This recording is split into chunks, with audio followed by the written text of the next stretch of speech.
coming for you. They're here. Welcome to Miss Mojo, and today we're recounting 10 outrageous Nickelodeon controversies you might not recall. He's missing his liver. That's how some kids react to the cafeteria food. The lucky ones. Number 10. Jason Biggs fired from TMNT. Space Heroes is a great show, and Captain Ryan is a great hero. Someday, I am going to be just like him. Well, you do like to hear yourself talk, so you're on your way. Jason Biggs is most known for playing the main character in the American Pie series, a lewd comedy film franchise. Later, Biggs would be brought on board to voice Leonardo in Nickelodeon's adaptation of Teenage Mutant Ninja Turtles. While his past work didn't affect any Nickelodeon work opportunities, his penchant for posting offensive tweets definitely did. We all have brains, Mikey. Not all of us. In our chests? No, Mikey, not in our chests. He reportedly knew that the network wasn't happy with his controversial posts, but refused to tone it down. Many phoned Nickelodeon to call for Biggs' dismissal, and by season 3 of the show, that's exactly what happened. The tweets, in case you were wondering, were about subjects like the Pope, women's basketball, a plane crash, Paul Ryan's wife, and a Bachelorette contestant who passed away, among other things. So, you're pissed about something, huh? You know what I do when I'm angry? I just play some Bach on my flute. It's so relaxing. Number 9. Plagiarism allegations. In 2019, Hair Love, an independent animated short film, was released to both critical and audience acclaim thanks to its heartwarming story and masterful execution. It even went on to win the Oscar for Best Animated Short Film. The road ahead might look rough, but you can make the journey with a little bit of work and a whole lot of love. Mwah. Unfortunately, its stunning character designs were heavily replicated in a Nick cartoon that was set to air in 2020. Made by Maddie was the offending show, which followed the adventures of a young girl Maddie in New York. Do your thing, Maddie. She's got an eye for design. Dream it, draw it, make it. Ta-da! While the plot was completely different from Hair Love, the appearances of the daughter, father, mother, and even the cat were nearly carbon copies of the short film's characters. The production company denied the accusations. However, it was still pulled by Nickelodeon indefinitely and has yet to make it to air. A billion-dollar company literally was trying to make money off of the success of a black man that utilized his personal experiences and cultural background to make a successful short film, and they tried to repackage that. Number 8. Double Dare injuries. Double Dare was a children's game show where 2 teams would compete by tackling obstacle courses and win prizes. The show was popular back in its day, although it's had its fair share of controversies. How did I know this was going to happen? Alfie, it says a flag up there somewhere, or perhaps not, and we're going to carry on. Hilariously, one woman threatened to sue the show after host Mark Summers pied her in the face. Apparently, this incident meant she couldn't be physically intimate with people anymore. Yeah, we're not really sure either, but the woman reportedly received $25,000 so a courtroom confrontation could be avoided. All right. But our champagne evening just turned into beer and jerky in the parking lot. Another time, a child lied on his medical form and turned out to have bones too fragile for the obstacle course. When he went through it, he ended up breaking something like 17 bones in his body. Everything just seems to go wrong. I guess this wasn't such a good day after all. Number 7. iCarly stunt gone wrong. This is out of control. We've been here for 15 hours and we want to leave. Open this door! No! We may never open that door! The show iCarly was surprisingly unsafe to work on, as Jeanette McCurdy describes in her memoir I'm Glad My Mom Died, mainly due to Dan Schneider's inappropriate behavior and general misconduct. The show was so unsafe, in fact, that back in 2011, a stunt woman was seriously injured after being dropped from a high wire. You jumped off that pipe for nothing. You said my cue was Gibby, and I heard Gibby. Yeah, but you didn't hear the cue. Guys, okay, yes. His cue was Gibby. Somebody said The stunt woman, Katina Waters, was meant to be dropped slowly to the floor, but was let go without warning, fracturing both her legs. Waters sued Nickelodeon, MTV, and the show's producer for the incident, and has since returned to the profession after recovering. Okay, I'm gonna go soak my feet in milk. All right. Sounds good. So weird. Number 6. Dee Dee Pickles in the bathroom stalls. I'm going to take a stand. But are you sure you'll be okay? Oh, don't worry about me, Mrs. Pickles.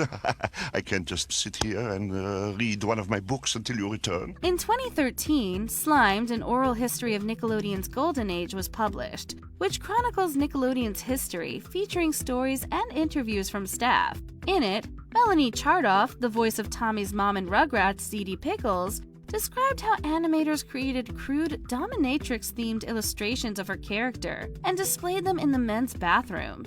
That is so like them. Well, we won't let them ruin our day. Come on, Stu. It made for quite the divide between the workspace of writers and voice actors with that of the animators, who clearly engaged in more provocative humor. Well, we're never going to see this show the same way after that little piece of information. And wants her money back! Keep the shirt. Number 5. Milk Streaming from the Eye. Figure It Out is a panel game show that aired in the late 90s, which brought on children with unique skills as contestants. Their secret talent had to be guessed by a panel of Nickelodeon celebrities. Did you invent something that you use around the house? Here comes the first clue from behind you! The dog pound, giving you the first clue. In Season 2, one episode featured a child taking in milk through their nose and letting it out through their eyes. As you might be thinking, this is a pretty bizarre talent, and one that was certainly tough to guess. Here comes your next clue. Put your blindfolds on, please. And open up your box. You can go ahead and taste it. Go!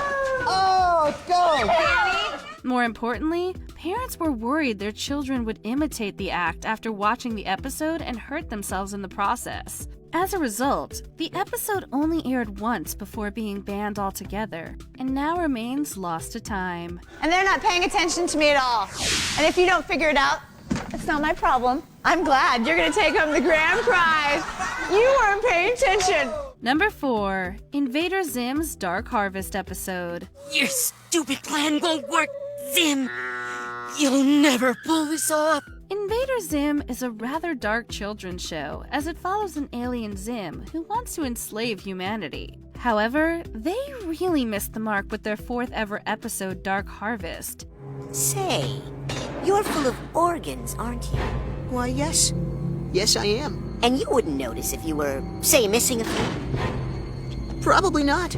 It stands out for taking its disturbing content to an extreme, featuring Zim consuming the organs of children in the hopes of appearing human. Unfortunately, the plot inspired a teenager to brutally eviscerate his neighbor in October of 2005. He was tried as an adult and given the maximum sentence possible for the crime, allowing him to be eligible for parole in 2030. We don't want to send some kid away for the rest of his life and wasting another life. You know, what good is that? But we were presented with this evidence, and we were asked to come up with a decision, so we were just doing what we were asked to do. Number 3. SpongeBob and the raunchy Burger King commercial.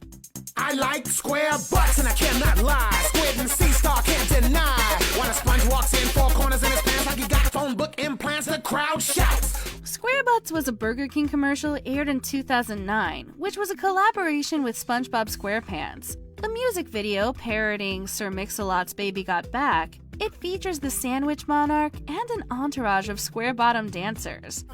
If you happen to wander on land and you want to be a Square Butt fan, just drive the crew by the Burger King and give that sponge a ring. SpongeBob got back. The cartoon's target audience is children, and naturally, parents were outraged at the advertisement. The creators responded by saying the ad was targeted at grown-ups, which is a bit perplexing irrespective of the show's adult fan base. Making the claim even weaker is that the product being sold in the commercial was also entirely aimed at kids. Now SpongeBob, I wanna get with ya, cause you're making me richer. I know why do we keep it grungy, cause everybody knows that he's so spongy. Number 2. Nickelodeon production assistant jailed. He was around a lot, because as the PA, it was his job to basically walk the kids around the set, often outside of the presence of their parents. While many accusations have befallen Dan Schneider, he was far from the only unsettling individual involved in the big Nickelodeon scandal. Former production assistant Jason Handy was charged on several counts, including child sexual exploitation and sending sexually explicit emails to minors. Law enforcement had been tipped off about Jason Handy's inappropriate behavior towards children. So in 2003, they searched his home. Authorities found more than 10,000 indecent photos of minors in his possession, alongside a written confession of his crimes. Handy pleaded not guilty, but the court disagreed and sentenced him to 6 years in prison. He was released in 2009, but resentenced in 2014 for further misdemeanors. Keep your trust in God and don't forget me. You and all the kids are why I work for free half the week. I love ya, Jason. Before we continue, be sure to subscribe to our channel and ring the bell to get notified about our latest videos. You have the option to be notified for occasional videos or all of them. If you're on your phone, make sure you go into your settings and switch on notifications. Number 1. Amanda Bynes' struggles. You gotta fly towards Nickelodeon! Please hurry! I've got a show to do! Growing up as a child actress was said to have been incredibly stressful for Amanda Bynes. Dan Schneider, a man long overdue for backlash and retribution, produced her breakout show, which, like all Schneider's shows, brought harm upon his child actors. Maybe at the time, people viewed it as comedy, but I think now some people are very uncomfortable with the implication. The industry took its toll on Bynes, and she took a step back from the limelight in 2010. Since then, any attention she's received in the media has seldom been positive. Her journey reveals the dark truth about childhood stardom, especially on Nickelodeon, where the egregious stories seem to be endless. It's a house of horrors. No kidding. House of horrors. Which outrageous Nickelodeon scandal do you remember, but that everyone else has forgotten? Mention it in the comment section below. There's this sort of like steamroller effect of the pressure of the environment that the show must go on.